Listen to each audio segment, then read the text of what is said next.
Hey guys, welcome back to our channel. In today's tutorial, I'll be showing how to reset password of Discord on PC. Firstly, you need to open your preferred browser. On the search bar, click over there and search discord.com. On the top right corner, click on the login icon.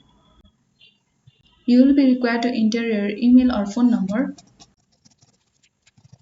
Once you finish entering your email or phone number, then click on forget your password.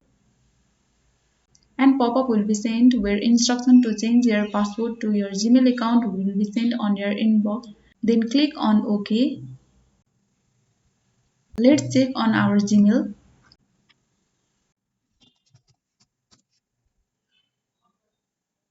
Here you can see password reset request for Discord has been sent. Now let's click on reset password. You will be required to enter your new password. Now let's click on change password. And this is how you reset password of Discord on PC. Make sure to subscribe and hit the notification bell of this channel so that you never miss an upcoming videos. Thank you.